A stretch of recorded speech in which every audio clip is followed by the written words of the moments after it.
ठीक है, वरना मैं लात मारती हूँ ऐसी डिग्री को, ऐसी दुनिया की चीजों को। पर्दा एक ऐसी चीज है जो हिंदू कल्चर में भी बहुत फॉलो किया जाता है। हमने हिस्ट्री पढ़ी है कि जब रानियां घर से बाहर निकलती थी तो उनको डोली में प्रॉपर लेकर के जाया जाता था, ये हमने हिस्ट्री में पढ़ा है। तो पर्दा ऐसा नहीं कि ये सिर्फ हमारे धर्म का फरीजा है। अगर हम इस पर अमल कर रहे हैं तो ये बिल्कुल ऐसा नहीं होना चाहिए कि बार बार हमारे हिजाबात पे सवाल उठे और हमसे ये कहा जाए कि तुम हिजाब उतारो तब तुम्हें क्लास करना अलाउड किया जाएगा या तब तुम्हें यूनिवर्सिटी में एडमिशन दी जाएगी। तो मैं ये कहना चाहती हूँ, मेरे सबसे आगे पहले मेरा इस्लाम आता है, उसके बाद मेरी पढ़ाई आती है। अगर मेरी पढ़ाई को ये समझ करके कहा जा रहा है कि अगर ऐसा होगा तो ये होगा, तो हरगिज नहीं। बस मुझे ये कहना है कि जो बार बार हमारे पर्दे पर सवाल किया जा रहा है उसे बंद करें, और ऐसा बंद करें कि मुसलमान कौम की औरतों को बाइज्जत पर्दे से हर जगह पढ़ने की इजाजत मिले, हर यूनिवर्सिटी हायर एजुकेशन में पढ़ने की इजाजत मिले।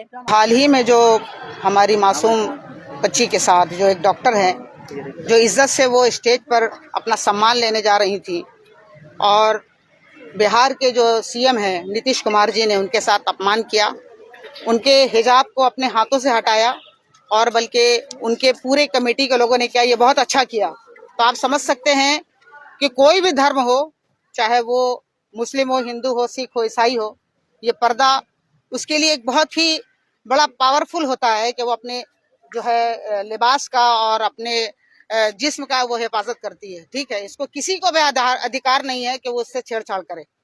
अगर इस तरह के अल्फाज हम लोग किसी के बारे में बोले तो आज हिंदुस्तान में आग लग सकती थी। मगर आज हम सिर्फ यही बताना चाहते हैं कि इस्लाम हमें ये सीख देता है कि हम किसी भी झगड़े लड़ाई से या खून खराबा से काम खराब नहीं करना चाहते, बल्कि इस्लाम हमें अमन का पैगाम देता है और हिंदुस्तान में रहकर हम एक बनकर रहना चाहते हैं। एक ताकत होनी चाहिए कि अगर किसी हिंदू के साथ भी गलत हो तो हम उसके लिए भी आवाज उठाएं, अगर किसी सिख के साथ भी गलत हो तो हम उसके लिए आवाज उठाएं, क्योंकि हम सब हिंदुस्तान में एक साथ मिलकर रहते हैं।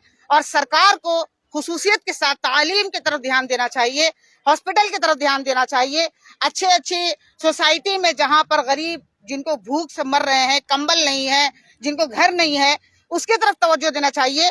तो सरकार हमेशा हमें उलझाते रहती है, कभी तलाक के नाम पर, कभी पर्दे के नाम पर, कभी लिबास के नाम पर, ताकि हम उलझे रहें और वो अपने मनमानी करते रहें। तो ये कभी नहीं हो सकता।